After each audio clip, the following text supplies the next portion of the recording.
Dios te bendiga, Dios te guarde.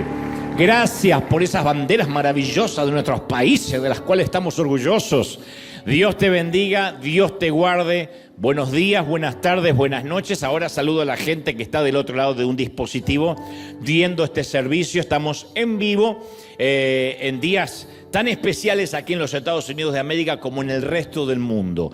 Antes de meterme de lleno en lo que quiero transmitir, quiero decir que dentro de 2 semanas, un día miércoles, si no me equivoco, es el 25 de este mes, vamos a tener un ADN, pero no va a ser aquí en River, sino que va a ser a través del streaming, para que todo mundo, es el primer ADN que se transmite. ADN le llamamos a una reunión de liderazgo. Siempre las tuvimos internas para los que sirven, para nuestros voluntarios, para nuestros líderes, para los empleados de planta, pero sentíamos fuertemente de parte de Dios que hay muchas congregaciones, iglesias, pastores, amigos, líderes que necesitan saber de alguna forma los secretos, no tan secretos de River, cómo trabajamos, cuáles son nuestros tótems, nuestros axiomas, nuestros proverbios, los fundamentos institucionales que nos han traído hasta acá. Así que los vamos a compartir. Voy a darte el horario. Presumo que va a ser en California no más de 4 de la tarde. De igual modo queda grabado, así que el que está trabajando o estudiando lo puede ver más tarde, porque va a quedar colgado en la red como pasa con nuestros mensajes, pero va a ser 3 o 4 de la tarde para que por la diferencia horaria no salga muy tarde en el resto de América Latina, en Europa, en Asia, de manera que va a ser una noche, un día de ADN de 1 hora y media o 2, para que puedan ver en sus hogares, en sus casas, y creo que va a ser más que nunca un liderazgo explícito de cosas que no se pueden decir un domingo. Digo no se pueden decir no porque estén prohibidas, sino porque hay gente que no le interesa mucho el funcionamiento interno, cómo valoramos el carácter, qué criterio tenemos para los que trabajan con nosotros, qué hace que alguien sea voluntario y qué no, qué nos califica y qué no, qué es lo que nos ha traído hasta aquí, que son axiomas maravillosos, algunos los de siempre y otros nuevos que fuimos aprendiendo con el correr de los años, y que me parece que es lindo dejarlos en una cápsula de tiempo, dejarlos allí grabados para que el resto del mundo siempre pueda acudir, nutrirse. Va a ser una clase magistral de liderazgo abierto para todo. Pero no es que vamos a enseñar al mundo cómo liderar. Vamos a contar cómo lideramos nosotros, qué nos resultó, por qué minimizamos la congregación a partir de la pandemia, por qué no hay otras actividades durante la semana, porque hay una razón, por qué no tenemos departamentos de jóvenes, de niños, etcétera, etcétera. Explicarlos por qué, que no digo que es el modelo de la iglesia que debe ser imitado, pero es un modelo, así como hay otras congregaciones con otros modelos que están basados más en la adoración, otros en la enseñanza, otros en la educación de los niños. Nosotros tenemos un objetivo claro que vamos a compartir en este ADN dentro de 2 semanas. Sé que falta mucho, pero quería anunciarlo con anticipación para que, ya sea en vivo o más tarde, en lugar de encender Netflix cuando lleguen a casa, o Prime, o Disney, o lo que sea que vean, la doctora Polo, que pongan la tarde, la noche de ADN, que va a ser maravillosa, y después podemos entretenernos un rato. Dicho esto, también quiero agradecer a todos los que hoy están aquí, a los que son fieles. Vivimos tiempos difíciles, hablaré de esto en un momento, porque muchos me decían: Dante, no te estás pronunciando con lo que está pasando en el país donde ahora estás, que es Estados Unidos de América. Y sí, nos vamos a pronunciar, porque obviamente siempre la iglesia tiene una postura respecto a todo. Postura, no necesariamente somos antagónicos o estamos a favor del gobierno de turno. No obstante, uno tiene que saber cuáles son las convicciones que nos sostiene, en qué creemos. En momentos hablaré de eso, pero quiero agradecer especialmente a todos los que hoy sí están presentes. Gracias por vuestra fidelidad. Gracias por estar ahí. Me contaban recién que hay congregaciones amigas que realmente tienen la cosa compleja en Downey, en el centro de Los Ángeles, en el downtown, puesto que ahí hay manifestaciones. Entonces, literalmente hay congregaciones y templos que no pueden abrir o tienen temor de hacerlo. Así que es un agradecimiento doble hoy que en el Día del Padre, en un día festivo en tantas partes del mundo y con días tan álgidos, hayan decidido darle la primicia al Señor. Es decir, el domingo va a empezar como siempre ha empezado en mi vida, Te lo quiero agradecer. Independientemente del estatus migratorio de cada quien, porque yo sé, me consta, porque hay alguien que debe estar especulando, bueno, el que está ahí es porque no tiene problemas. No, confiamos en el Señor siempre, en momentos de pandemia, en momentos de epidemia, en momentos de redadas migratorias, en momentos de guerra, en momentos de paz. Dios sigue estando en el trono y eso es lo que nos bendice siempre, ¿sí? Muy bien.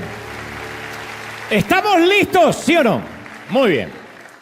Y este mensaje va dirigido especial y puntualmente a aquellos que durante estos días, estos últimos meses, o por qué no durante este año han tenido ganas de rendirse, de entregarse, de bajar los brazos. Es probable que haya gente aquí y en casa que ahora mismo se esté preguntando, ¿cómo me puede estar pasando esto a mí? O cómo puede estar pasando esto a mi familia, en cualquiera de los órdenes de las tragedias, los infortunios. Tu vida y la mía obviamente son distintas, como son distintas la vida de cada quien aquí, pero tenemos en común los abrumadores sentimientos que se producen con cosas como la traición, la adicción, la enfermedad mental, la división, las mentiras, el engaño, la tristeza, el desánimo, el temor, las batallas legales, la vergüenza, la culpa, la depresión, la opresión. En apenas esta semana nos levantamos con la noticia, lo decía recién antes de conectarnos al streaming, de un nuevo conflicto en Medio Oriente. Todos sabemos que Israel es el reloj de Dios y de alguna forma determina y marca el pulso del resto del planeta. No es un tema menor, aunque esté ocurriendo lejos en términos geográficos. Pero nos levantamos con la noticia de que hay un nuevo conflicto en Medio Oriente ahora entre Irán e Israel, sumado a lo que localmente está ocurriendo con las redadas migratorias masivas en California, en otras partes también de la Unión Americana, la ofensiva del gobierno local o de turno contra los indocumentados, que independientemente de las leyes que no vamos a debatir aquí porque no nos corresponde, sorprende el discurso de odio, sorprende la crispación que hay en la atmósfera, que obviamente el discurso de odio o lo que se hace con un recelo, con un sesgo violento, desencadenan también protestas violentas en todo el país.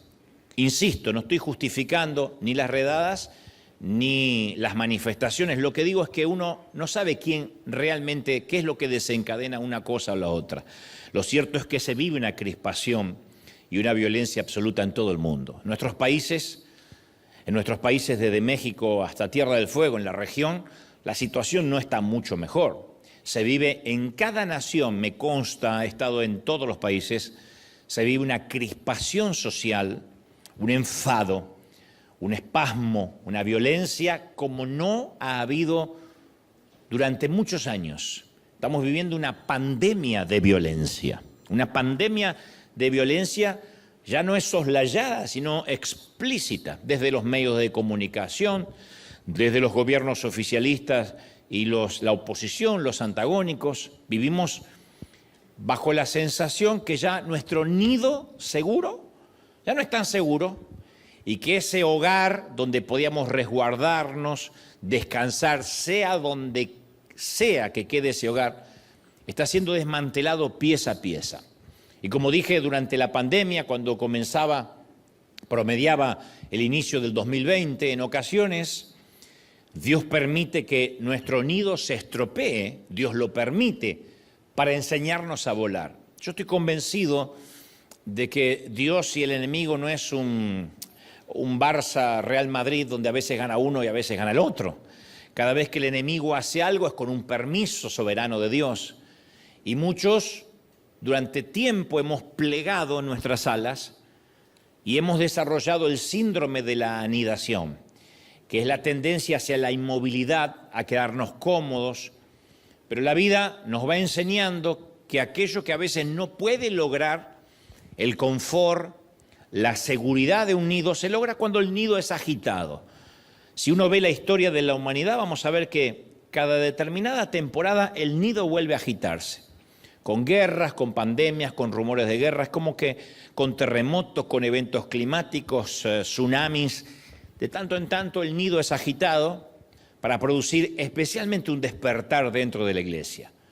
Muchas congregaciones se empiezan a convertir en iglesias nido, donde lo que más se aprecia es la comodidad, la empoderación, la seguridad, jugar a la guerra espiritual, pero siempre jugar.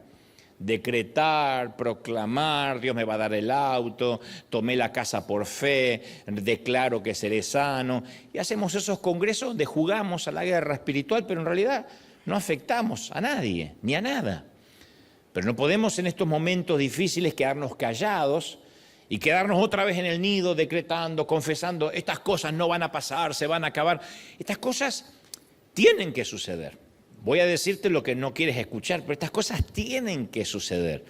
Estaría haciendo una falacia a la palabra si dijera estas cosas se fueron de control, se ve que Dios se distrajo esta semana, o estaría mirando el Mundial de Clubes y por eso se perdió lo que está pasando. No, el apóstol Pablo dijo, toda la creación gime con dolores de parto. ¿Es necesario que les pregunte aquí a las mujeres que han parido si es doloroso el parir? Si realmente es necesario que les pregunte, los varones no tenemos idea, creemos que es como un resfrío, pero las mujeres saben. Pudo haber dicho Pablo, la creación gime como un hombre con migraña. La creación gime como un dolor de muela, él dijo como dolores de parto. Por una redención que todavía no llegó. Por una salvación total que aún no llegó. Ahora, nosotros siempre hablamos de que queremos dar a luz esa redención. Pero cuando empiezan los dolores de parto, queremos retrasar el nacimiento. O queremos que Dios ponga una epidural. Decimos, no quiero el dolor. Job 29, 18, el profeta añade, yo pensaba que iba a morirme en mi nido. Job lo dice, yo pensaba que iba a morirme con los míos, rodeado de mis seres queridos. Pero Dios dijo, no. Yo no te bendije para que mueras en el nido. Te voy a llevar a una altura a la que no todas las aves pueden volar. Yo te voy a remover el sitio cómodo, Job, para que llegues a una altura que nunca soñaste. Entonces la batalla espiritual y sin cuartel que se está librando, mis amigos, mis queridos, es real. No es un juego, no es declaraciones proféticas, no es declaro tal palabra, es una batalla real.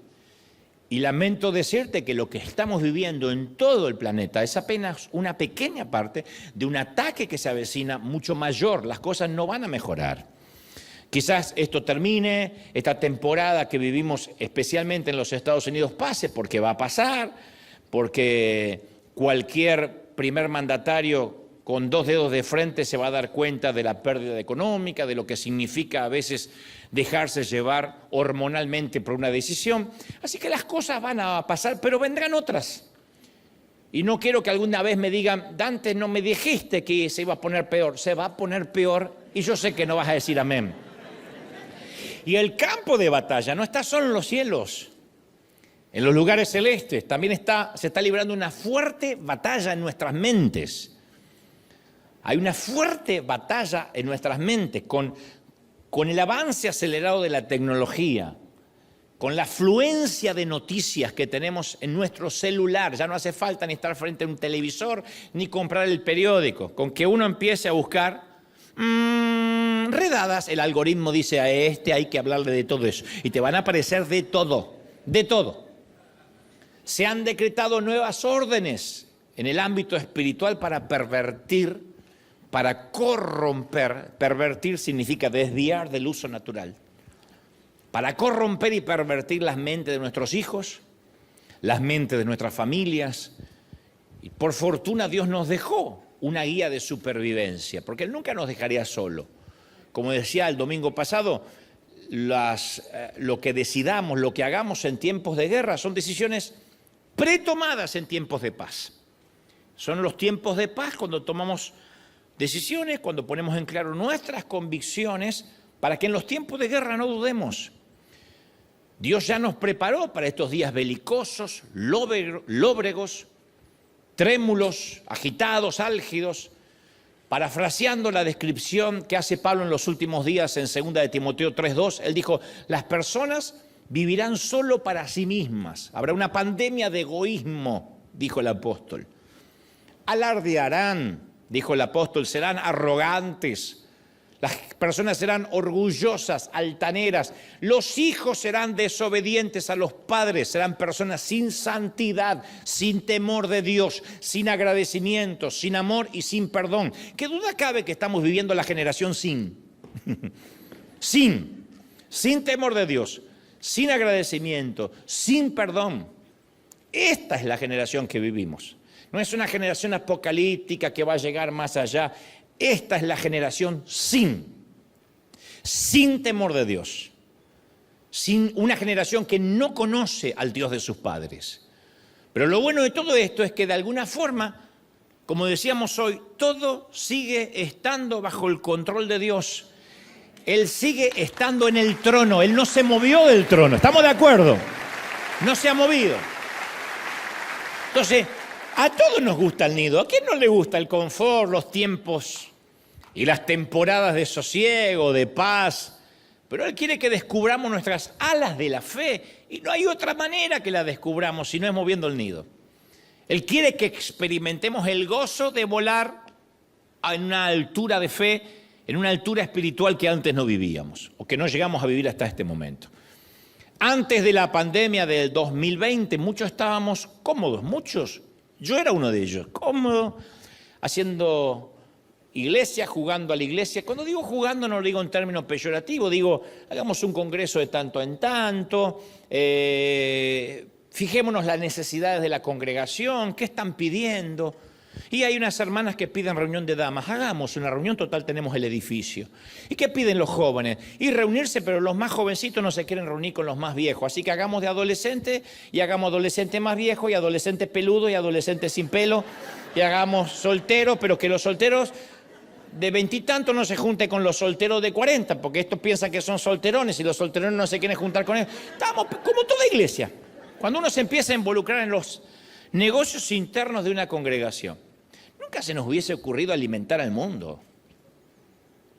No estaba, y ayudar a África, y África está lejos. Y Cuba, ¿y qué tenemos que ver con Cuba? Que ayuden las iglesias de Miami, nosotros estamos en la otra punta, en la otra costa. Y México, y bueno, gracias a Dios, muchos ya pasaron para acá. Y Argentina, y ya me fui. Ustedes dirán, pero qué egoísta. Y bueno, es que el ambiente nos va llevando, el entorno, la perspectiva va cambiando.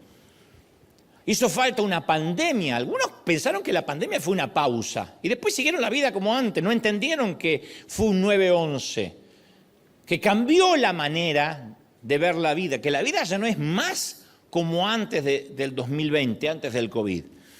Y así como el 9/11 cambió nuestra manera de viajar en avión, la pandemia cambió nuestra manera de ver la iglesia, entre otras cosas. Las empresas cambiaron, las compañías entendieron de que ya no hacían falta oficinas necesariamente para todo, escritorios necesariamente para todos. Hay edificios que son fantasmas vacíos en Manhattan, porque todo el mundo descubrió que desde la casa podía ser más efectivo, el mundo cambió.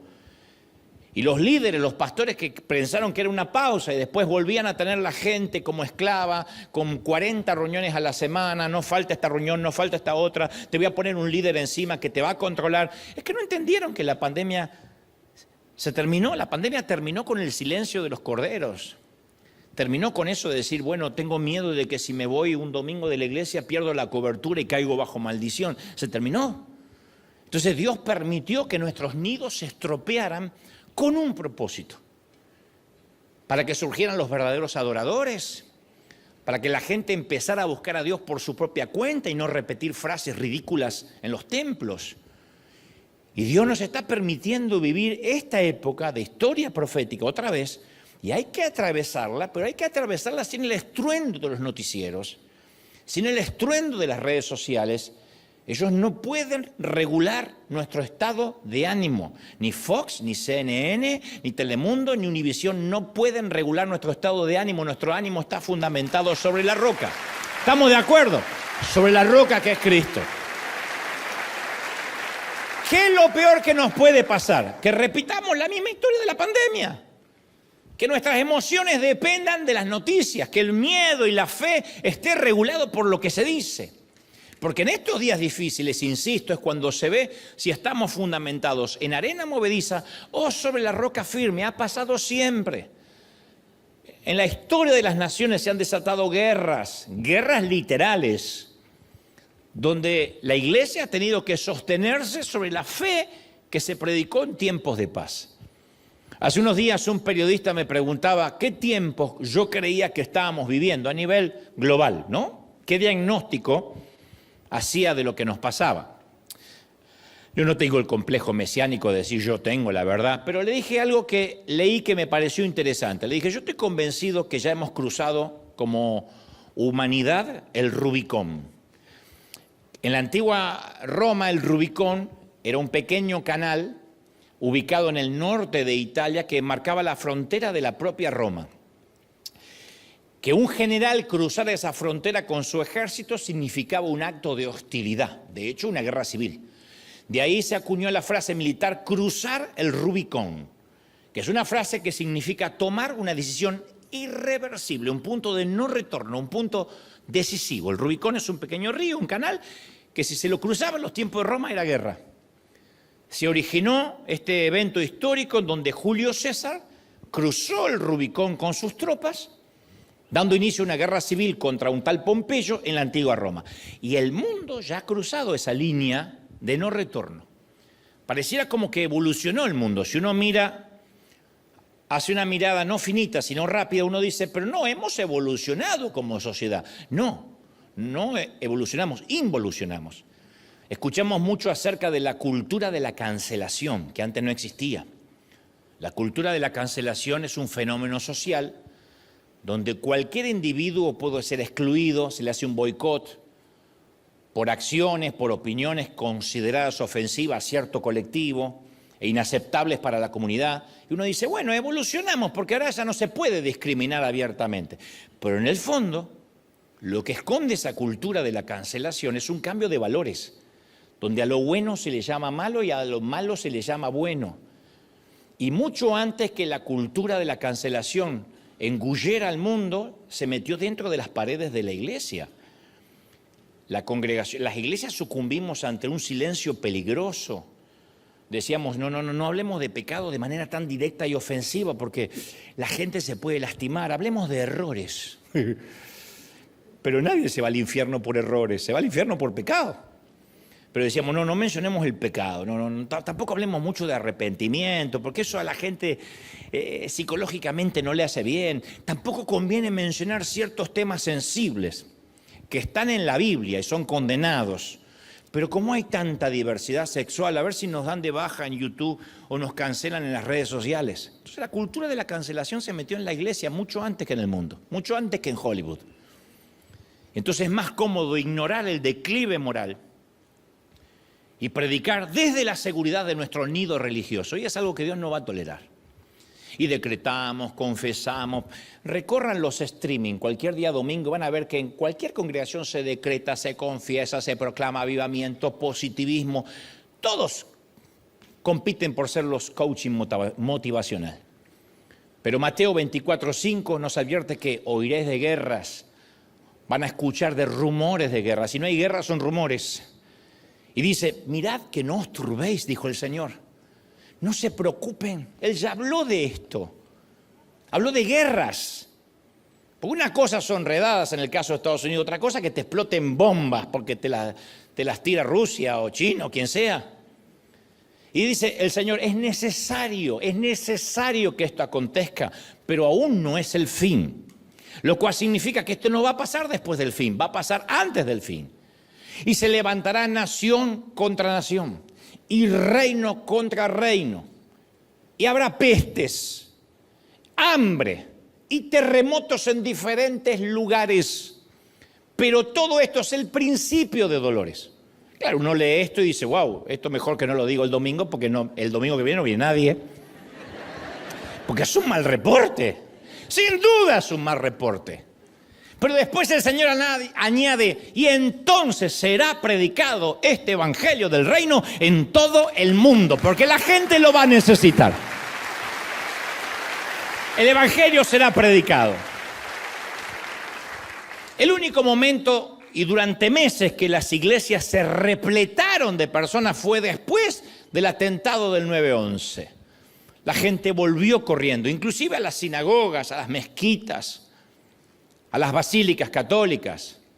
La necesidad, cuando el nido se mueve, cuando vemos lo indefenso que somos por una guerra, por una pandemia, por un ataque, entonces sí se produce un reporte maravilloso. Hay que volver a Dios. Ojalá Dios no tuviera que tratarnos como hijos del rigor y entendiéramos, pero solemos buscar la comodidad del nido. Ergo, yo no quiero sonar como alguien que insensible, poco empático, que no entiende las necesidades de cada persona. Yo entiendo, y entiendo el miedo también. Yo conozco personas que se han gastado hasta el último centavo de optimismo en su lucha contra el cáncer, porque las demás batallas son colectivas y uno encuentra personas que están viviendo lo que nosotros. El cáncer es una batalla casi solitaria, donde uno con otros extraños tiene que someterse a quimio, diálisis en el caso de problemas en los riñones. Y conozco gente que ha sufrido quimioterapia agresiva y defendieron su caso ante Dios con guerreros de oración que se pusieron en la brecha, se aferraron a la esperanza, confesaron ser sanos, pero también sé que cuando acudieron a una revisión, en lugar de reducirse, el tumor había hecho metástasis. Mucha gente fue sana y otros no. Y quizás sepas muy bien cómo fue ese viaje de vuelta a casa. Cuando te dicen sus riñones están más complicados, hay mucha proteína en la sangre. Tal vez sepas cómo se sintió esa cena, esa misma noche alrededor de la mesa. Yo no soy un timorato y sé que todos vivimos tiempos difíciles. Las calamidades, los infortunios nos golpean a traición, seamos cristianos o no. Y el gran secreto no es construir una iglesia que se esconde detrás de un mensaje que dice, rechaza lo malo y se irá, proclama que se irá, porque después cuando no se va, cuando la enfermedad se queda, cuando nos rematan la casa, cuando viene un divorcio, empezamos a pensar que algo estamos haciendo mal. Como digo siempre, el famoso algo habrás hecho. Lo cual a lo que nos pasa se le agrega la helada dosis de culpa. ¿Qué estoy haciendo mal para que Dios me castigue? No podemos construir una iglesia detrás del positivismo, sino que hay que predicar más que nunca que tenemos que estar edificados en los sólidos cimientos de la palabra de Dios. ¿La cosa se va a poner fea? Sí, pero benditos los que estamos fundamentados sobre la roca que es Cristo, que estamos fundamentados en Él, ¿sí? Entonces, como cuando las crisis llegan a nuestra vida como si fuera una flota de excavadoras lista para demoler nuestras vidas, en lugar de aferrarnos al nido, a lo que tenemos, el nido puede tipificar nuestra cuenta bancaria, nuestra casita, los papeles que estamos tramitando, no sé, la seguridad que creemos que nos va a permitir ser feliz. En lugar de aferrarnos al nido, tenemos que aprovechar y decir, Señor, si esto se mueve, es porque quieres que vuele alto. Por eso no podemos obviar que en las manos del gran médico, el dolor y las crisis siempre tienen un propósito, siempre. Como un bisturí en las manos de un cirujano que sabemos que no nos va a lastimar. Cuando Dios tiene un bisturí, es como un médico, es porque su propósito no es hacernos daño, sino ayudarnos a elevar nuestra fe. Y si estamos dispuestos a aprender, Dios nos moldea como si fuéramos blandos trozos de barro. Señor, úsame. Voy a confiar en ti, voy a ser prudente como ocurrió en la pandemia, pero yo voy a confiar en ti. Ahora, si nos resistimos, Dios no dice, bueno, te voy a dejar. No, nos tuerce como si fuéramos láminas de metal. Y si somos demasiado cabezones, nos cincela y nos esculpe como bloques duros de mármol. Pero en todos los casos, Él va a trabajar con nosotros. Nos ama demasiado para perdernos. Nos ama demasiado para olvidarnos. Entonces, al gran médico nunca se le acaban los tratamientos para nuestro carácter, nunca. Cuando creemos que logramos el sueño americano y nuestro Dios es el crédito y nuestro Dios es el dólar, Él nos recuerda cuán indefensos somos. Cuando en nuestros países decimos por fin un gobierno de derecha, estaba harto de la izquierda, Dios demuestra cuán indefensos son.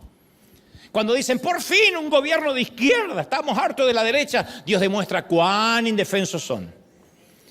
Porque la solución al mundo no lo tiene ni Milei, ni Trump, ni Bukele. La sigue teniendo el rey que está en el trono. ¿Sí o no? Para que confiemos en el verdadero Dios. Entonces nos enseña Dios la paciencia. ¿Cómo? Haciéndonos esperar por lo que queremos. Nos enseña la sabiduría, permitiéndonos fracasar, porque no hay nada que enseñe más que el propio error. Los errores de los demás no nos dan sabiduría. Nos dan tema para chusmear, pero no nos dan sabiduría. Nos enseña la humildad bajo el estricto e infalible tratamiento de la terapia de espinas. Cuando la madre águila espera a sus crías, yo sé que la mayoría ha oído esta historia, prepara un gran nido en lo alto del borde del acantilado, lo construye con ramas gigantes y espinas afiladas. Luego lo llena de capas y capas de suaves plumas. Cuando el aguilucho ya tiene condiciones de valerse por sí mismo, la madre saca el nido de las plumas, saca del nido las plumas, saca el colchoncito confortable, de modo que solo quedan las espinas que incomodan a la criatura. Entonces el aguilucho ya no tiene confort y las espinas lo obligan a volar. Las águilas nunca apañan la dependencia. Escuchen, mamás. Tal vez hay que ponerle espinas en el colchón al nene. Pero las águilas no mantienen a hijos ociosos. O vuelan o vuelan. Entonces le quitan las plumas y cuando se ve que se pincha sale y pobrecito, como apenas sabe volar, se empieza a golpear. La agarra con el pico, lo vuelve a poner, a intentarlo de vuelta. O vuelas o vuelas. Acá es una muerte segura, allá es una muerte probable. Entonces hay que elegir entre la muerte segura del nido o la muerte probable de intentar volar. Obviamente todos vuelan, todos corren el riesgo. Y dicho esto, quiero hablarte de la única espina bíblica, o la más famosa al menos de las Escrituras.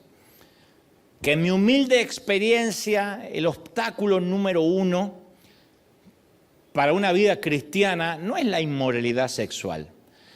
No estoy desacreditándola, digo, no es el obstáculo número 1, ni la avaricia desmedida. Obviamente estos dos siempre se llevan toda la publicidad, suelen ser los más escandalosos, los más sensacionalistas, porque nos enteramos de predicadores implicados en pecados sexuales y eso despierta nuestro morbo de saber qué más, y con quién, y cómo, y dónde. O vemos informes periodísticos sacando a luz que otro predicador tiene una flota de autos deportivos, jet privado, casas de varios millones de dólares. Eso siempre llama la atención. No obstante, yo sostengo que el verdadero enemigo a menudo pasa inadvertido y rara vez se informa en un noticiero. El orgullo, que es lo que Dios siempre quiere tratar con nosotros cuando remueve el nido en todo el planeta. Indudablemente la pandemia nos quitó el orgullo a todos. ¿Se acuerdan cuando nos podíamos morir todos independientemente de la edad? Independientemente de si vivíamos en Beverly Hills o viviéramos en un cordón de emergencia. Yo sé que esto del orgullo, cuando yo digo el orgullo, están diciendo, bueno, es un problema más bien argentino. No, es una generalización. Yo tengo un pastor argentino, amigo, que me dice, mentira que los argentinos somos arrogantes. Algunos de nosotros somos perfectos.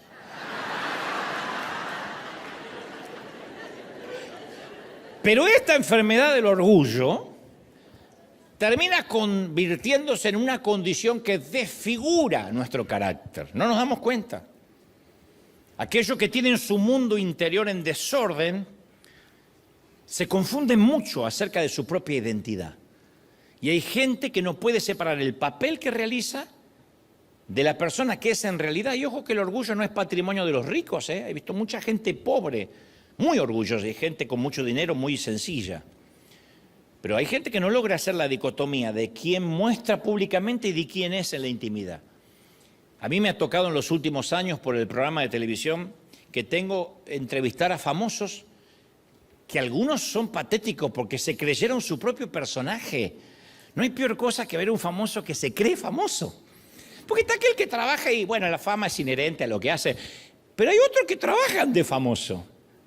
Que llega y me dice, hola, gente, ¿cómo te ves? Qué bueno. ¿Pero viste mis músculos? Me puse nalgas. Tipos. Oh, un tipo que te dice, me puse nalgas, ¿qué le vas a decir? ¡Qué lindas! ¿Qué se le dice? Se comieron el personaje. Porque sus identidades están ligadas a lo que hacen. Entonces muchos nos enfrentamos a la tentación de empezar a creernos nuestros propios estados de Instagram. Está bien que Instagram está lleno de filtros, el problema es creer que uno va por la vida con esos filtros. Cuando pasa eso, nuestra personalidad gradualmente empieza a infectarse con una fantasía mesiánica. Cuando olvidamos quiénes somos y no ordenamos nuestro mundo interior, distorsionamos nuestra verdadera identidad. Entonces la arrogancia, como digo siempre, es un paquete, un equipaje que Dios no quiere que llevemos. Como suelo decir, Dios no desaprueba la arrogancia. A Él no le desagrada la arrogancia. Dios la aborrece. La Biblia dice que la odia. Lo mismo que a nosotros nos produce una comida infestada por gusanos, eso le produce en el estómago a Dios la arrogancia. La arrogancia y la soberbia aborrezco, dice Proverbios 8:13. Odio la soberbia. Dios dice en Filipenses, el Señor dice en Filipenses 2:3, no hagáis nada por vanagloria, nada. Cesen las palabras arrogantes de vuestra boca, 1 Samuel 2:3. Dios los resiste a los soberbios, 1 Pedro 5:5. Antes de la caída, la altivez de espíritu, Proverbios 16:18. Jehová asolará, arrasará la casa de los soberbios, Proverbios 15:25. Entonces Dios la aborrece. ¿Por qué la aborrece tanto? Porque no hicimos nada que justifique nuestra arrogancia. Es como el mosquito que se pone en la oreja del elefante que está cruzando el puente y cuando llega al otro lado dice el mosquito, lo cruzamos, ¿eh? Es lo mismo. ¿Qué lo cruzamos si ibas en la oreja del elefante? ¿Por qué Dios la aborrece? Porque no se le da premios al lienzo que el pintor usa.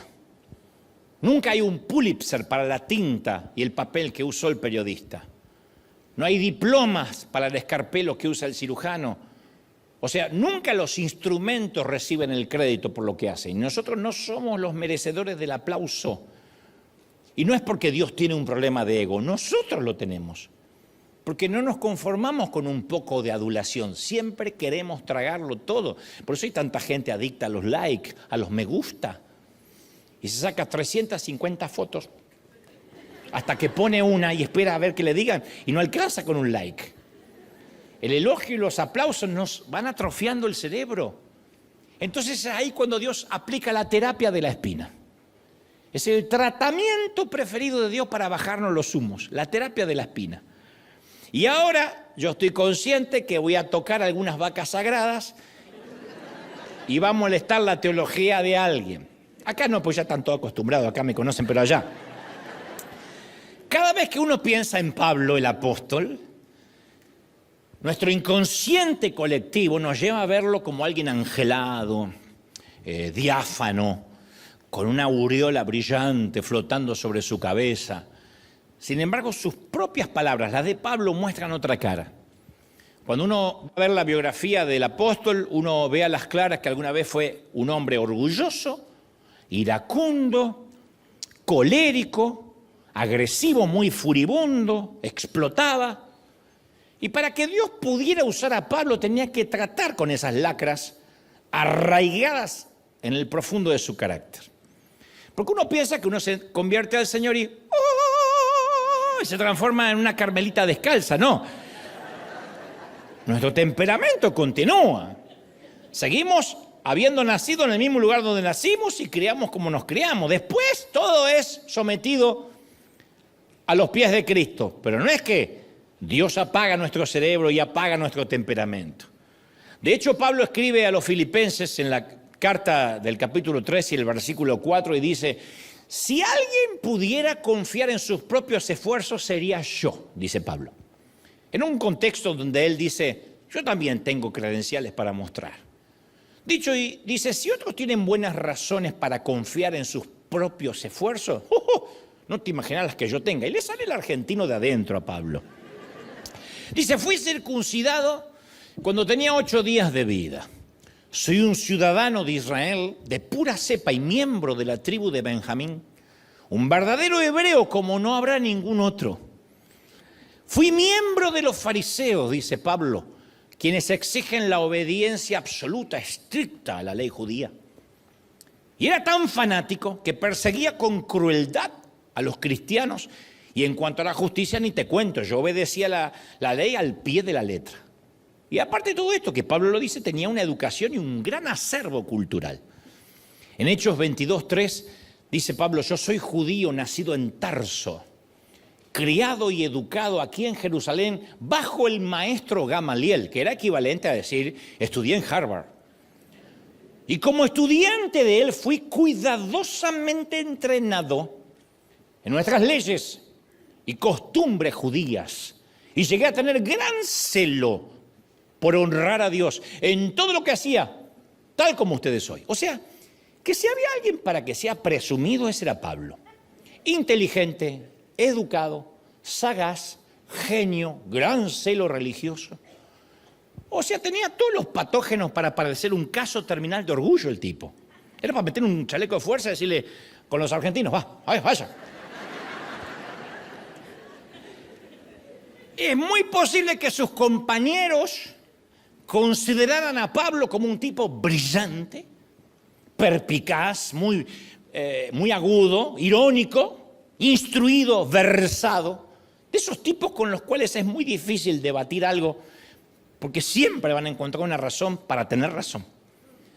Sin embargo, Pablo tenía muchas luchas en su mundo privado y no las oculta.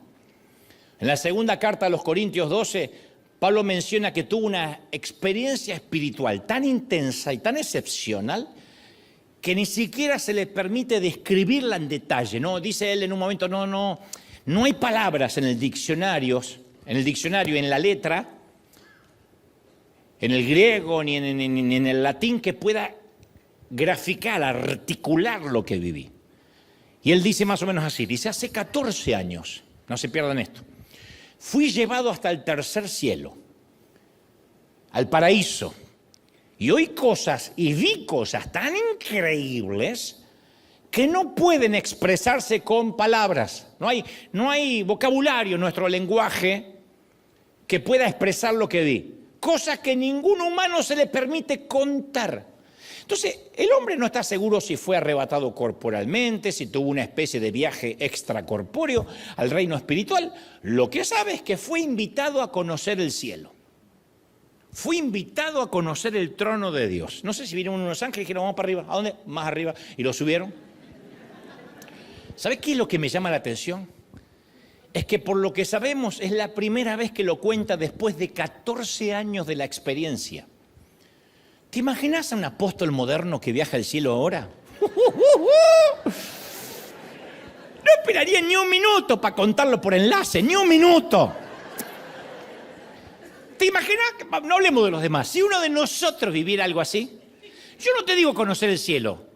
Si viéramos el dedo meñique de un ángel. Primero, escribimos un libro con lujo de detalle.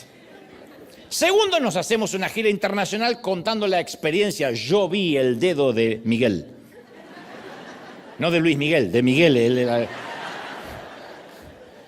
Tercero, le vendemos los derechos a Netflix. ¡Ya! Hace una semana leía que hay gente que publicaba que una nube de gloria se había metido dentro del edificio y ya llegó la nube, ahora faltan los creyentes, pero literalmente... No, después vinieron los creyentes, pero literalmente veía toda una neblina dentro de la iglesia. Yo estuve tentado a hacer humo con choripanes, aunque sea acá.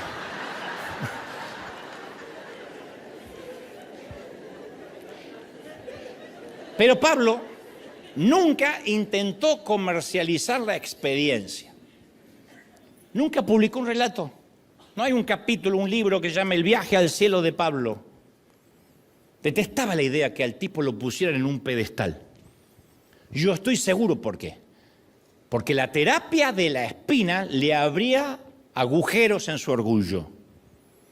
Justo luego que él menciona su viaje al paraíso, ese encuentro cercano del tercer tipo, del cuarto tipo, Pablo nos cuenta sobre el método que Dios utilizó para evitar que se pavoneara como un fanfarrón petulante y ostentoso. Entonces, en lugar de jactarse de su viaje estelar, optó por jactarse de su debilidad, provocada por Dios mismo, que lo llevó a los cielos, pero ahora le baja los humos. Pablo dice, para impedir que yo me volviera orgulloso. Hay que tener valor para esto, porque yo digo, ¿quién es orgulloso acá? Nadie. Ay, no. Nadie. Pablo dice, para impedir que yo me volviera orgulloso, se me dio una espina en la carne, un mensajero de Satanás. Mirá que hay que reconocer que uno tiene pegado un mensajero de Satanás. Porque nos gusta decir, yo tengo el Espíritu Santo, los ángeles me cubren, pero decir un mensajero de Satanás, que decir, viajo con mi suegra a todas partes, una cosa así. ¿No? Perdón no quiero ofender a Satanás. Pero bueno. No. Me fue dado un mensajero de Satanás para atormentarme. No se pierdan estas palabras, para atormentarme. Dios permite que algo me atormente. ¿Qué diríamos hoy? Eso no es de Dios. No permita que nada lo atormente. Y él dijo, tengo un mensajero que me atormenta. Permitido por Dios, porque si no me volvería un petulante. Eso impide que yo me vuelva orgulloso. No sé por qué no hemos predicado más de esto cuando hay tanta revelación ahí. Detestamos que algo malo nos pase, porque inmediatamente pensamos, bueno, si Satanás me está pegando es porque algo malo hice y por eso Dios me desprotegió. Y cuando Dios lo permite... Yo hace poco, esto del orgullo que nos cuesta reconocer, yo hace poco le mandé un audio a Marcos Witt, que por cierto va a venir al próximo servicio, al segundo, no es que viene a predicar a este próximo servicio, sino que viene porque viene con familia. Yo le dije a Marcos en un audio, ahora que ambos estamos más grandes, obviamente él más que yo, ¿no? Yo me puse a pensar, ¿por qué de jóvenes no fuimos grandes amigos? Porque nos encontramos, desde hace 35 años para atrás, nos encontramos en distintas partes del mundo, coincidimos un montón de veces, nunca fuimos amigos. Hasta ahora, que ya no nos acordamos para qué ser amigos. Y Marco me responde y me dice, es que recuerda, era el tiempo en que ambos queríamos conquistar al mundo. Pero cada uno por su lado, sin darle crédito a nadie. Yo dije, tienes razón, éramos Pinky y Cerebro, pero peleados. Yo no voy a hablar de Marcos, pero cuando yo era jovencito yo codiciaba los elogios de la gente, porque yo venía, no voy a justificar el orgullo ni mucho menos, pero en un torpe intento de tratar de explicármelo, yo venía de una infancia sin reconocimiento, sin validación. Y de pronto descubro toda la validación dentro de lo que hago. Entonces yo quería fabricarme oportunidades. Y todo lo que fabricamos con esfuerzo humano no viene con la garantía de Dios. Pero obviamente Dios comenzó a trabajar en mí para crucificar mis motivaciones. Si no, hoy sería un petulante insoportable.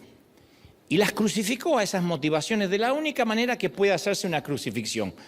Una crucifixión al ego y al orgullo, con espinas, con clavos. Y en más de una ocasión yo pasé mucha vergüenza. Yo siempre agradezco a Dios el invento de YouTube y de los celulares mucho tiempo después que yo había empezado. Porque no hay registros. Yo siempre cuento uno de los tantos momentos más vergonzosos que tuve en La Paz, Bolivia, durante uno de los primeros eventos que me invitaban como incipiente y embrionario predicador. Porque yo era una suerte de fenómeno precoz, de orador joven. Me llamaban y decían, bueno, y tenemos un muchachito de 21, de 20 que va a predicar. Y yo pasaba todo flaquito a predicar. Y en aquel entonces yo era muy inmaduro, muy inseguro. y preparé mi único sermón que me sabía de memoria. Noemí, yo predicaba Noemí, Noemí 2, Noemí 3, Noemí 4, la venganza de Noemí, Noemí ataca de nuevo, Noemí recargada. Yo tenía todos.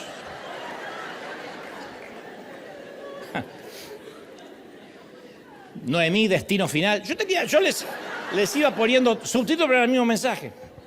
Y en medio del mensaje me acuerdo, hago así, cosa que uno tiene que evitar siempre, pero me golpeo la boca contra el micrófono y veo que un diente mío de acá sale dispara, pero veo una cosa blanca que...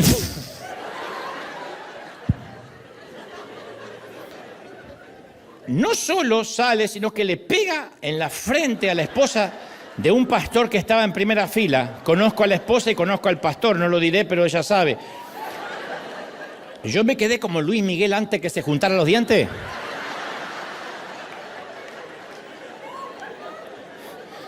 Y como no todos lo habían visto, decidí disimular el infortunio pegándome así el micrófono a los Julio Iglesias.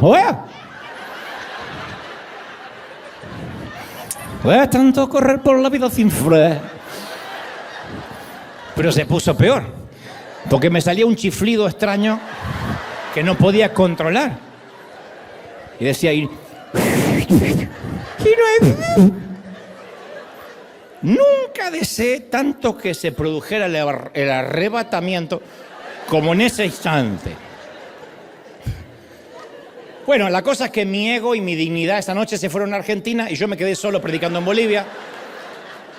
Y por si fuera poco, la víctima en cuestión, que tenía una marca del diente en la frente, al terminar el servicio me devolvió el diente envuelto en un pañuelo y dijo, creo que es tuyo.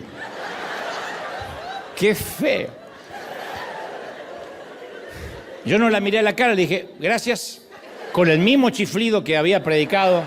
Me lo metí en el bolsillo y luego oré que jamás volviera a ver ni a esta mujer, que Dios la dejara amnésica junto a toda la congregación y lo que es mejor, que Bolivia se olvide de que ese día existió. Me hizo acordar de aquella historia del joven predicador que subió al altar o al escenario con su ego inflado y los nervios le hicieron que se equivocara muchísimo y bajó muy humillado y entonces el gran predicador Spurgeon le dijo, muchacho, si hubieses subido como bajaste, habrías bajado como subiste. El tema es que muchas veces Dios me hizo bajar humillado porque tenía que tratar conmigo. El tema es que cuando Dios empezó a filtrar mis motivaciones, dejé de estar buscando oportunidades y fue cuando las oportunidades empezaron a buscarme a mí. Pero para que eso pasara, tuvo que correr mucha agua bajo el puente. Ahora, ¿qué es esa espina de la cual habla Pablo? ¿Por qué Dios usaría este método para golpear el orgullo de Pablo? ¿Por qué un dolor tan devastador, tan implacable? A priori nadie interpreta que la espina de Pablo era una espina literal, no era una astilla.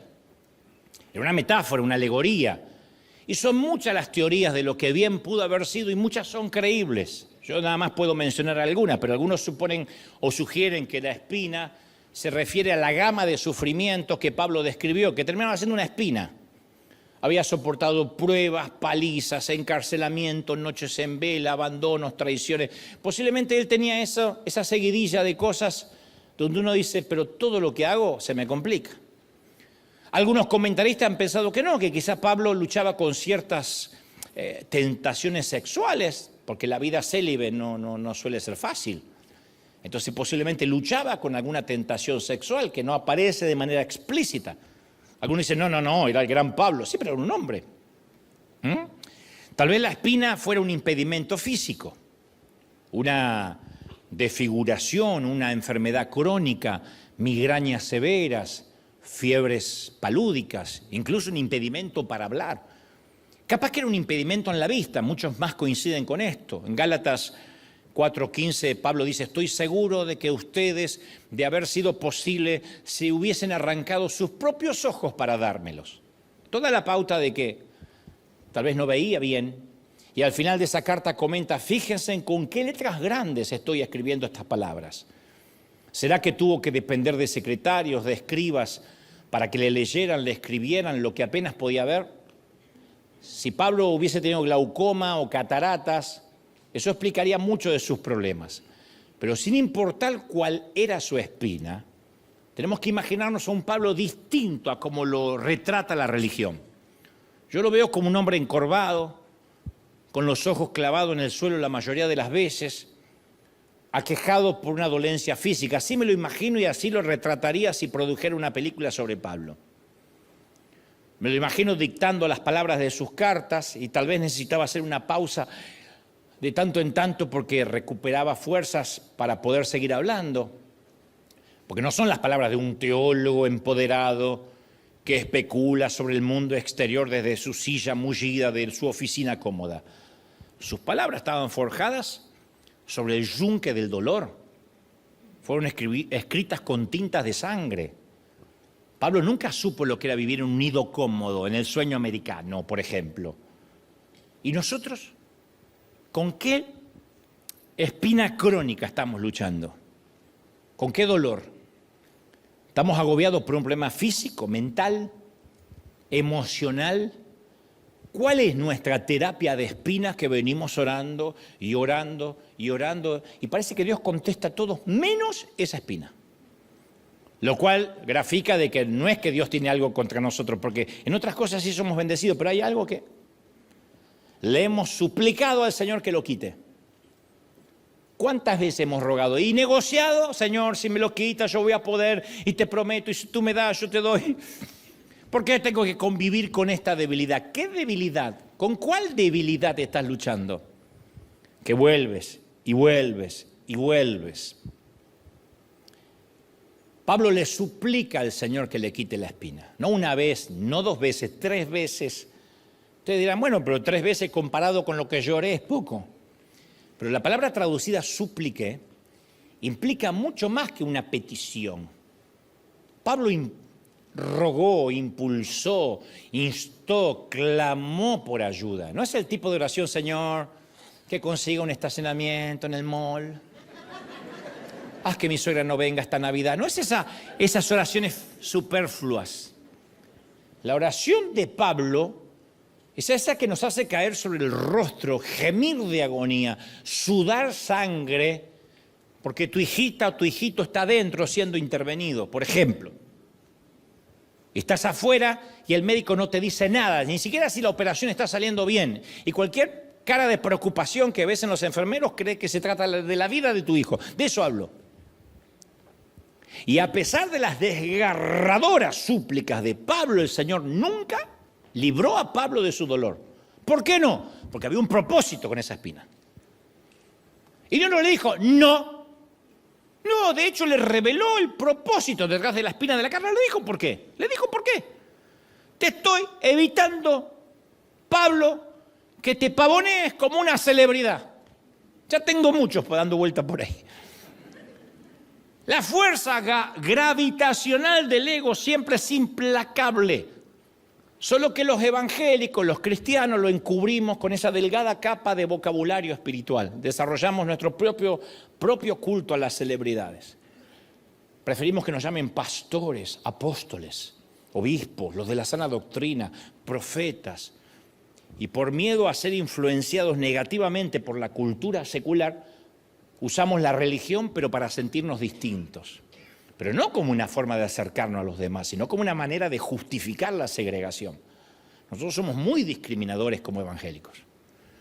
Discriminamos al que piensa distinto, discriminamos al católico, discriminamos al testigo de Jehová, lo discriminamos. Porque uno puede estar en las antípodas de la doctrina, pero nosotros discriminamos. Hubo gente escribiendo en las redes muy enojada porque a veces le amueblábamos una casa a una señora que tenía su virgencita allí en la esquina. Y le decían, ya que le llevan una nevera y un televisor, ¿por qué no le rompe la estatua ya que está? Porque, pobre señora, ¿qué tengo que ver yo con lo que ella cree? El Señor nos dijo que amemos y que hagamos el bien a los que piensan y creen lo mismo que nosotros. De hecho, nos instó y nos ordenó a amar al enemigo. Entonces Dios no solo le dice a Pablo no, sino que lo alienta. En 2 Corintios 12:9 dice, mi gracia es todo lo que necesitas, mi hijo. La gracia te basta. Mi poder actúa mejor sobre tu espina, sobre tu debilidad. Te voy a bendecir mejor con esa espina que si no la tuvieras. Mi gracia te basta. Y viendo los acontecimientos actuales, yo no tengo motivos para pensar que Dios dejó de utilizar la terapia de espina para tratar con la enfermedad del orgullo. El orgullo de los gringos, el orgullo de los hispanos, el orgullo de los mexicanos, de los argentinos, de los colombianos, de los salvadoreños. Todos en un momento nos pavoneamos. Es más, mi experiencia personal refuerza la convicción de que la terapia de espina es algo que Dios sigue usando. Las espinas que Dios permite en nuestra vida nos dan una lección de humildad, porque uno no se la puede creer nunca. Si uno se conoce bien, uno no puede creer lo que vende. La gente que cree lo que vende es porque no se conoce bien, hace mucho que no se mira al espejo. Sobre todo los que se creen o nos creemos muy inteligentes, muy talentosos, profundamente espirituales. ¡Oh! Materia prima para hacer orgullo. Las espinas nos recuerdan que somos profundamente humanos.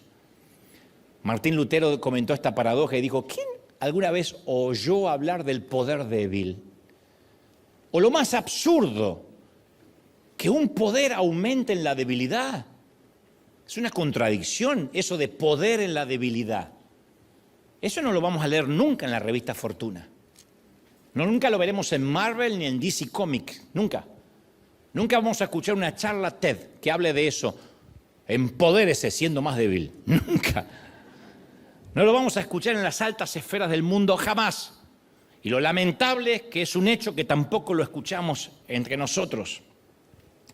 ¿Qué se necesita para convencernos que en la economía espiritual de Dios el orgullo viene antes de la caída? ¿Cuántos más? ¿Cuántos valientes tienen que caer para que nos caiga la moneda? El orgullo precede la caída. Muéstreme a alguien que cae estrepitosamente y vas a ver que te voy a mostrar a alguien con orgullo antes. ¿Qué necesitamos para entender que la debilidad y la vulnerabilidad son espiritualmente poderosos? Si en este momento hay gente aquí o aquí que dice, yo hoy me siento débil, el poder de Dios va a fluir más que nunca en tu vida, en tu debilidad, en tu vulnerabilidad, aún en esa suerte de temor. ¿Alguien lo cree, sí o no?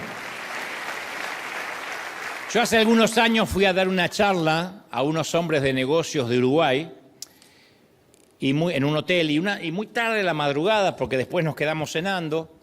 Al llegar al hotel me esperaba una pareja en la acera. El caballero habló primero y explicó lo que pasaba. Me dijo, te robo unos minutos. Yo quería entrar rápido, era muy tarde, promediando 1:30 de la madrugada, en Montevideo. Y dijo, te robo unos minutos, mi esposa tuvo un serio accidente de tránsito hace varios meses y perdió la memoria por completo. Y cuando despertó tuvimos que mostrarle fotos de sus hijos y siendo su esposo yo me tuve que volver a presentar ante ella. Pero apenas ella abrió los ojos y salió del coma, dijo, tengo que ver a Dante Gebel. Lo cual dice, a mí me dejó sorprendido. Le dije, tienes claro que estás casada conmigo, ¿verdad? Le dijo, tengo que ver al predicador, tengo un mensaje para él.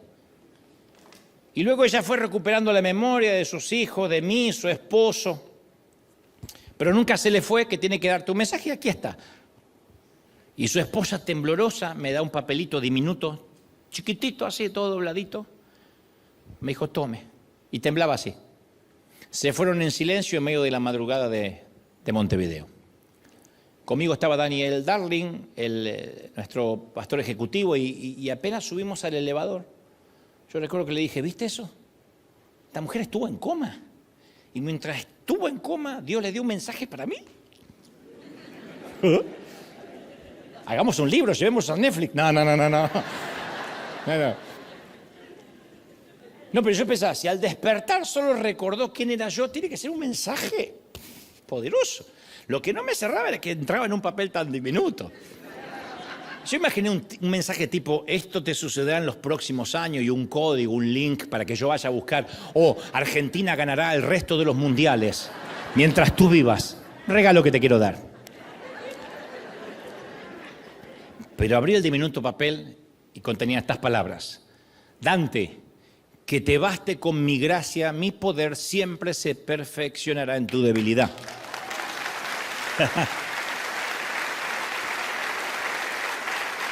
Yo no aplaudí. Yo dije, ¿de verdad estuvo en coma y esperó hasta la madrugada en la puerta del hotel para darme esto? Lo tengo en la Biblia. Y para ese entonces no logré comprender la profundidad de estas palabras y por qué Dios me envió ese recordatorio. Yo no puedo decir cuántas veces esas palabras me ayudaron en las zanjas del dolor, en los callejones de la desesperación. Recuerda que mi gracia te va a bastar. Todo lo que necesitas es mi gracia. Yo sé que las espinas del sufrimiento no son fáciles de abordar. De hecho, es posible que aquí, en casa, haya gente que experimentó profundidades de sufrimiento que yo jamás he conocido ni voy a vivir. Así que yo no te voy a dar la impresión de que soy el modelo a seguir de cómo atravesar el sufrimiento, porque no viví cosas duras como mucha gente. Yo sé que es más fácil predicar de este tema que vivirlo de una manera coherente. Pero sí creo que tenemos que encontrar el poder de Dios en nuestra debilidad. Tenemos que llegar a decir, en este momento lo único que necesito es la gracia de Dios. Yo confieso que he luchado y que todavía lucho con muchísimas espinas, las cuales no te voy a contar porque no te importe, son mías, con muchas debilidades, conscientes y muchas inconscientes que Dios me va a ir revelando de a poco. Tengo dificultades, soy débil, soy vulnerable, sufro todos los ataques de cualquier mortal y es por eso que aprecio la gracia como nadie. Es por eso que no me atrevo a juzgar a nadie, a condenar a nadie. No hay pecado que me asuste y que diga, wow, eso está por encima de lo que yo tolero. Yo sé que la gracia es abundante para cualquier tipo de pecado. Y cuando Pablo aceptó lo que Dios estaba haciendo, dijo, es por eso que yo me deleito en mis debilidades, me alegro por mis debilidades. ¿Quién se alegra por las debilidades? Pablo. Me alegro por los insultos, por las privaciones, me dijo por las persecuciones, por las dificultades que sufro por Cristo, porque cuando soy débil, Dios me dijo que entonces soy fuerte. Entonces los insultos no ofendieron a Pablo, las dificultades no lo desanimaron, las persecuciones no lo destrozaron. A Pablo no lo perseguía el ICE, no lo perseguía migraciones para deportarlo a su país. Él habría agradecido por algo tan trivial como eso. ¿Eso es lo peor? ¿Que me deporten a mi país? ¿Eso es lo peor? No, a Pablo lo perseguían para decapitarlo. No para que pierda papeles o para que pierda su estatus, para decapitarlo. Eso es una persecución. Y cuando Pablo estaba en su punto más débil, Dios estaba en él en su punto más fuerte. E insisto, aunque pareciera una frase resignada, es una frase que implica mucha fe, la dijimos aquí hace semanas, por algo. Aunque el nuevo presidente en cualquiera de los países sea peor que el antiguo presidente, con todo yo confiaré en el Señor. Con todo. La confianza no tiene que ver con el gobierno. Aunque mañana me levante con la noticia que apareció una nueva pandemia que podría otra vez volver a matarme, con todo yo confiaré en el Señor. Aunque mañana sigan promoviendo leyes de odio y me discriminen por alguna condición en particular, con todo yo confiaré en el Señor mi Dios. Aunque me deporten y tenga que regresar de donde salí, con todo yo confiaré en mi Señor. Que pase lo que tenga que pasar, que yo en todo voy a confiar en mi Señor. Esa es la clase de declaración que Dios está pidiendo ahora. Ahora, puedo oír, porque para eso es el Espíritu Santo, para dar un discernimiento y poder oír. Yo puedo oír lo que algunos están diciendo. Claro, no te pones del lado de los hermanos latinoamericanos, seguramente porque tú tienes papeles, no te importa. No, yo lo que digo es que no importa, yo me puedo morir. Yo estoy viajando a Argentina todas las semanas, por ahí no me dejan entrar, qué sé yo. No es lo que quiero, pero con todo yo me regocijaré en el Señor, porque entiendo que nada va a pasar sin que Dios lo permita. Hago mi mejor esfuerzo, pero yo he entendido que si voy a rendir un examen y lo rindo bien, y sin embargo me dicen no sirve, atrás, eso es Dios, pues yo hice lo mejor. pero también puedo rendirlo mal. Y si Dios quiere, dice, adelante, pasó. He vivido eso cientos de veces. Cuando uno entiende realmente lo que es la soberanía de Dios. Esto no significa, bueno, entonces no hago nada, total Dios se ocupa. No, uno hace su mejor esfuerzo. Toma las medidas preventivas, todo lo que tiene que tomar. Pero después, en el fondo, tiene que confiar en Dios. Si no, ¿en qué creemos? Es un chiste esto. Es un mal chiste. ¿En qué creemos? Si cuando las cosas se ponen feas, como el Señor dijo que se van a poner y van a empeorar, inmediatamente dudamos de la cobertura de Dios. O Dios nos trajo y nos sostiene, o Dios no nos trajo y no nos sostiene. Y si Dios no nos trajo, es una falacia permanecer donde Dios no nos trajo. Y si Dios nos trajo, no hay nada, no hay nadie que te pueda mover. Es Dios que nos sostiene. Uno tiene que caer en la moneda de eso. Es Dios quien nos sostiene, el Dios que nos trae. Entonces puede que ahora estemos sintiendo una terapia de espinas de parte del Padre. Y la espina que parece que ahora nos está lastimando, en realidad nos está sanando. Puede parecer que está haciéndonos daño, pero no es así, no es un corte, es una poda. La poda siempre trae nuevos brotes. Agradecemos a Dios por la pandemia. Sé que esto va a herir susceptibilidades, pero hubiésemos muerto como una iglesia más. Nunca hubiésemos mirado hacia afuera. No hubiésemos nunca enviado en 5 años 47 millones de dólares a la gente necesitada. ¿Sabré qué habríamos hecho? Ya habríamos comprado otro edificio, tendríamos un lugar para campamentos, seguro. Porque ahí íbamos. Tendríamos un super edificio de escuela dominical tipo Disneyland y todos los padres felices porque se sacan los críos 2 horas. Tendríamos un lugar para encerrar suegras. Mire, hay recursos. Pero Dios nos sacudió el nido y dijo, necesito que alguien se ponga en la brecha, que alguien piense en los necesitados, en mis pequeñitos. Por eso hoy nuestros misioneros están ahora en África empezando un nuevo proyecto y nos damos cuenta que hay miles de proyectos para empezar. Entonces a veces el dolor es lo único que nos pone de rodillas. Qué feo que sea así, pero yo soy parte de esos, donde la espina es lo que nos pone de rodillas. Y un buen tratamiento de espina nos baja los humos, nos ubica los patitos desalineados de la fila. Y cuando la espina duele mucho, he aprendido que lo mejor es dejar de luchar, rendirnos. Digámosles al Señor, Señor, yo llegué al final de mis recursos, de mis ideas, de mis fuerzas, de mi energía, hasta acá llegué. Lo único que podemos decir, tu gracia me basta, tu perdón me basta. Y con el tiempo vamos a abrazar la realidad de que, aun cuando la vida se pone difícil, Dios sigue siendo bueno, Él no cambia. Entonces no le vamos a temer a nada ni a nadie. Teme a Dios y no le temerás a nadie. Témele al hombre.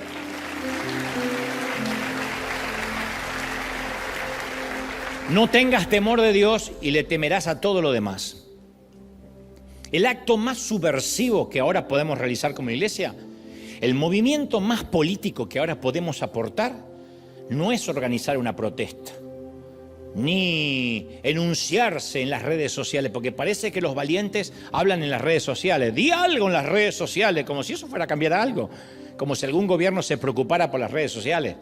El mandamiento más subversivo que podemos hacer ahora, obedecer, es: en esto conocerán que sois mis discípulos, que os améis unos a los otros.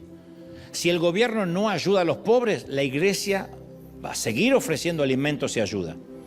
Y esto para todos los países, ¿eh? Si el gobierno oprime, la iglesia debe sostener a los oprimidos. Si el gobierno exige venganza, la iglesia debe dispensar gracia y no culpa. Si el gobierno se divide en grietas, la iglesia debe manifestar unidad. Si el gobierno destruye a sus enemigos, la iglesia debe amar a los enemigos. Tenemos que ser una colonia del cielo en un imperio hostil. Estamos en un punto sin retorno. Ya hemos cruzado el Rubicón, gente. Pero eso no es lo peor. Lo peor es repetir la historia de la pandemia, que nuestra fe o nuestro miedo sea manipulada por Fox, por CNN, Telemundo, lo que sea, o Univisión. En estos momentos, cuando la gente va a ver de qué estamos hechos y sobre qué estamos fundamentados. Y va para mi Argentina, y va para México, y va para Colombia, y va para El Salvador, y va para cualquier país, va para Venezuela, los queridos venezolanos que resisten, van para los cubanos. Cómo me gustaría que todos pudiéramos ir a Cuba un rato y contagiarnos de esa fe que tienen los cubanos que a veces viven arroz y frijoles. Pues no pierdo la esperanza que Dios está con nosotros, porque Dios nos ha sostenido hasta acá. Y están felices. Gloria a Dios por la terapia de espinas, por removernos el nido, porque nos da la oportunidad única de volar alto. Y cuando uno ve que las filas, hablo de los Estados Unidos de América, las filas hispanas aflojan, la gente deja de venir por un Super Bowl, porque hoy es el Día de las Madres y se van a comer carnitas, porque hoy me tocó el cumpleaños, porque hoy es mi aniversario de bodas y el hilo más delgado siempre es la iglesia, uno ya empieza a oler, se viene una removida de nido. Porque la pandemia nos hizo desesperar a todos por congregarnos, por volvernos a ver. Y después Dios tiene que volver a removernos el nido, porque somos adictos a la comodidad, adictos a que lo tengo a Dios como el genio de la lámpara y si lo necesito, ahí está, tengo 911 y Dios en la agenda. Si lo necesito, lo llamo. Por eso es tiempo de agradecer por las espinas, agradecer porque estamos perteneciendo al mundo en caos, lo cual no nos deja exentos, y esto nos va a hacer alcanzar alas de la fe. Escuadrón, llegó el tiempo en que volamos o volamos.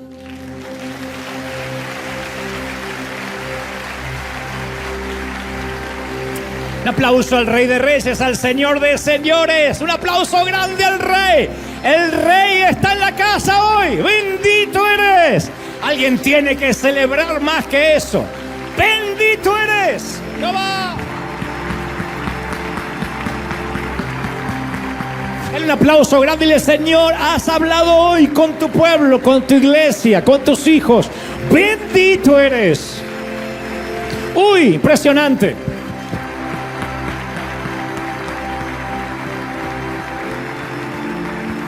Más de tu gloria, más.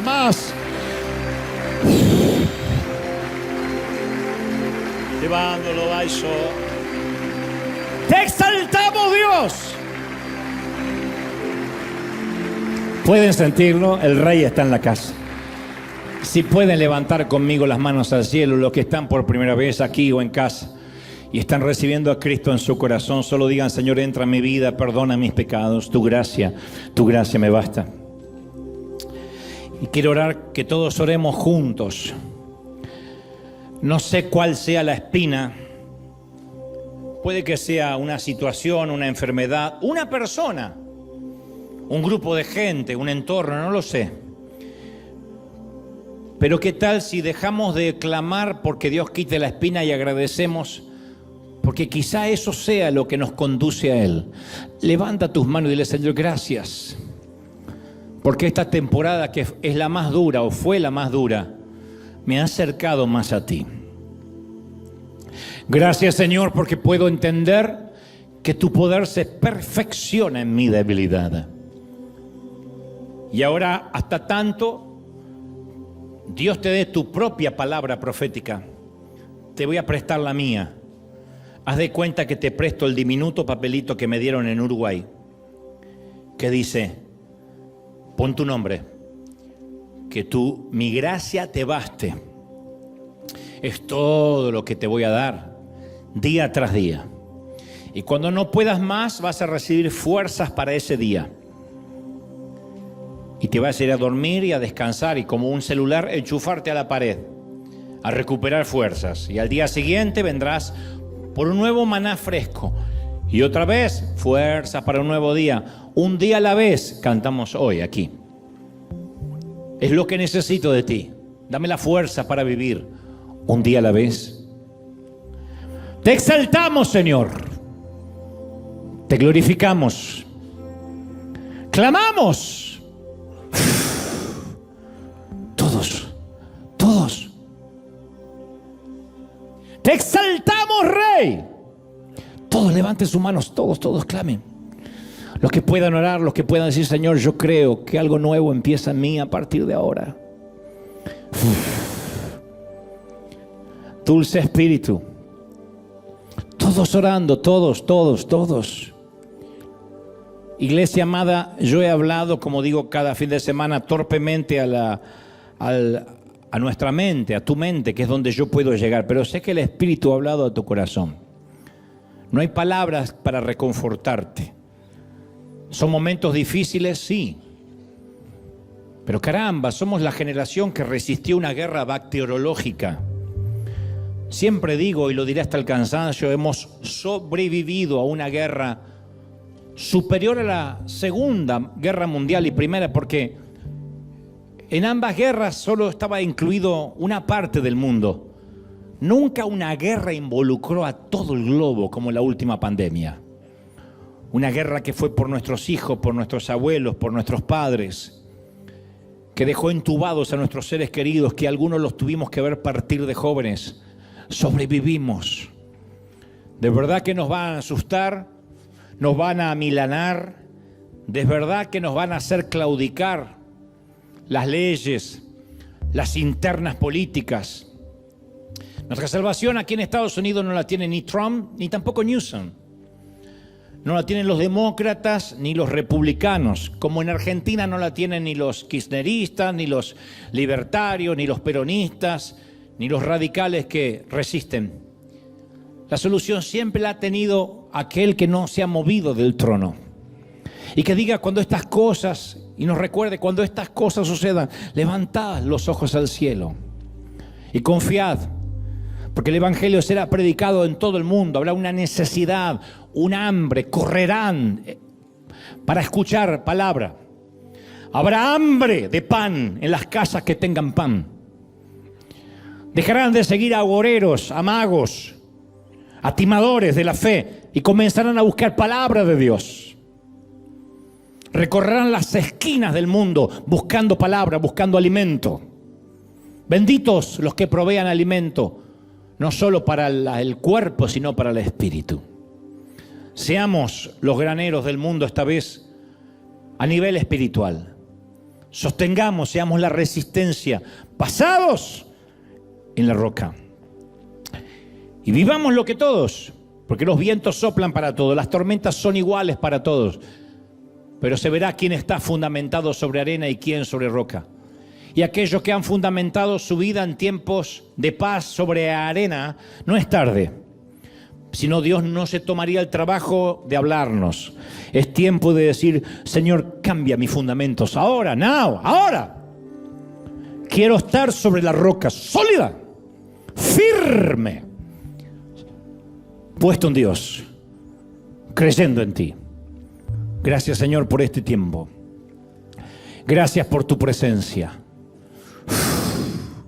A los que miran en casa, a los que son de cualquier otra nación, a los que miran desde los Estados Unidos de América, desde cualquiera de los estados, bendigo tu entrada, tu salida, tu acostarte, tu levantarte.